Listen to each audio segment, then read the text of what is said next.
ദൈവത്തിൻ്റെ സ്നേഹം അതൊരു ഉണർത്തുന്ന സ്നേഹമാണ്.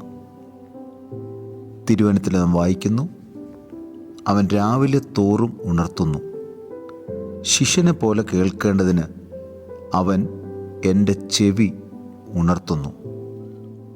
യേശയ്യാപ്രവചനം 50-ാം അധ്യായത്തിൻ്റെ 4-ാം വാക്യം. യേശയ്യാപ്രവചനം 52:1 വായിക്കുന്നു, സിയോനെ ഉണരുക, ഉണരുക. തിരുവചനത്തിൽ എല്ലായിടത്തും ദൈവം തൻ്റെ ജനത്തെ ഉണർത്തുന്നവനായി നാം കാണുന്നു. മണവാളൻ വരാൻ താമസിച്ചപ്പോൾ എല്ലാവരും മയക്കം പിടിച്ച് ഉറങ്ങിയെന്ന് നാം മത്തായി സുവിശേഷം 25-ാം അധ്യായത്തിൽ വായിക്കുന്നു. ഒരു ഉറക്കത്തിലേക്ക് വഴുതി വീഴുന്ന സമയങ്ങളാണ് അന്ത്യകാലം എന്ന് ഞാൻ വിശ്വസിക്കുന്നു. എന്നാൽ പരിശുദ്ധാത്മാവ് നമ്മെ ഉണർത്തുന്നവനായ ദൈവമാണ്. ദൈവത്തോടുള്ള സ്നേഹത്തിലായിരിക്കാം, പ്രാർത്ഥനയിലായിരിക്കാം, തിരുവചന ധ്യാനവും അല്ലെങ്കിൽ കർത്താവിനെ സാക്ഷിക്കുന്നതോ അവിടുത്തെ ഹൃദയപൂർവ്വം ആരാധിക്കുന്നതൊക്കെയും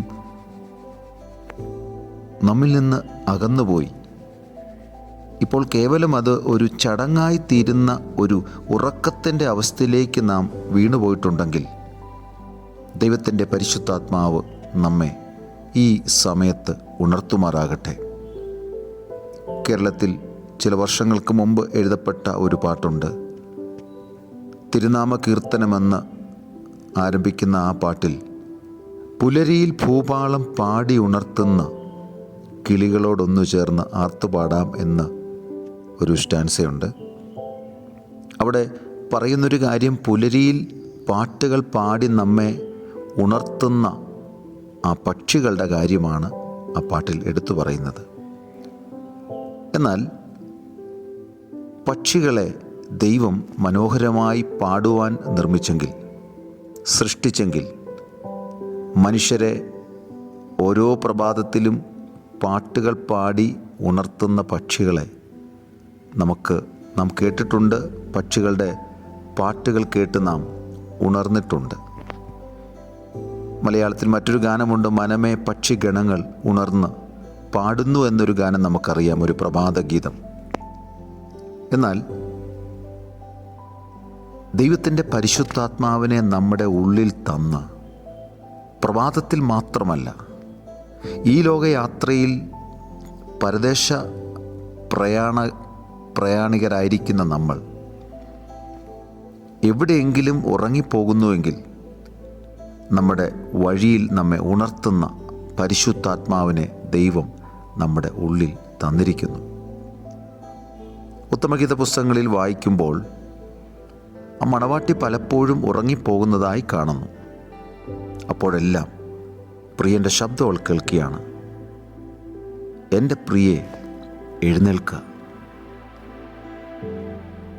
എറൈസ് മൈ ബിലവഡ്, എൻ്റെ സുന്ദരി വരിക. ശീതകാലങ്ങൾ കഴിഞ്ഞു, മഴയും മാറിപ്പോയല്ലോ, പുഷ്പങ്ങൾ ഭൂമിയിൽ കാണായി വരുന്നു, വള്ളിത്തല മുറിക്കും കാലം വന്നിരിക്കുന്നു. കുറുപ്രാവിൻ്റെ ശബ്ദവും നമ്മുടെ നാട്ടിൽ കേൾക്കുന്നു. കുറുപ്രാവിൻ്റെ ശബ്ദം പുതിയ നിയമത്തിൽ പരിശുദ്ധാത്മാവിൻ്റെ ഉണർത്തുപാട്ട് ആണെന്ന് ഞാൻ വിശ്വസിക്കുന്നു. ദൈവമേ, എന്നെ സഹായിക്കണമേ. ഉറക്കത്തിലേക്ക് വഴുതി വീഴുകൊണ്ടിരിക്കുന്ന എൻ്റെ ആത്മീയ ജീവിതത്തെ അവിടുന്ന് ഉണർത്തണമേ എന്ന് ഇപ്പോൾ പ്രാർത്ഥിക്കാം. ഉത്തമഗീതം 5-ാം അധ്യായത്തിൽ നാം വായിക്കുന്നത്, അവൾ പറയും, ഞാൻ ഉറങ്ങുന്നു എങ്കിലും എൻ്റെ ഹൃദയം ഉണർന്നിരിക്കുന്നു, എന്നാൽ വാതിക്കൽ നിന്ന് മുട്ടുന്ന എൻ്റെ പ്രിയൻ്റെ ശബ്ദം. നമ്മുടെ ഹൃദയത്തിൽ കർത്താവ് വസിക്കുന്നു. എന്നാൽ കർത്താവിനോടുള്ള ഒരു ആത്മീയ കൂട്ടായ്മയിലേക്ക്, ഒരു കമ്മ്യൂണിയൻ, ഒരാത്മാവിൻ്റെ കൂട്ടായ്മയിലേക്ക് കർത്താവ് ഈ സമയം നമ്മെ ഉണർത്തട്ടെ. അവിടുത്തെ സ്നേഹം ഒരിക്കലും അസ്തമിക്കുന്നില്ല. അത് ഓരോ പ്രഭാതത്തിലും പുതിയതാണെങ്കിൽ, പുതിയ നിയമത്തിൽ നമ്മുടെ ഉള്ളിൽ പരിശുദ്ധാത്മാവിനെ തന്നിരിക്കുന്ന ദൈവത്തിൻ്റെ ശബ്ദം നമ്മൾ കേൾക്കും. അത് ഓരോ നിമിഷത്തിലും പുതിയതാണ്. ഈ സന്ദേശം കേൾക്കുന്ന ഓരോ നിമിഷത്തിലും ആ സ്നേഹം പുതിയതാണ്. ആ സ്നേഹം നമ്മുടെ ഹൃദയത്തെ ഉണർത്തട്ടെ. അതരങ്ങളിൽ നിന്ന് ഹൃദയപൂർവ്വമായിട്ടുള്ള ഗാനങ്ങൾ ഇന്ന് പകൽ കർത്താവിനായി പാടാം. ദൈവം നമ്മെ സഹായിക്കട്ടെ. ആമേൻ.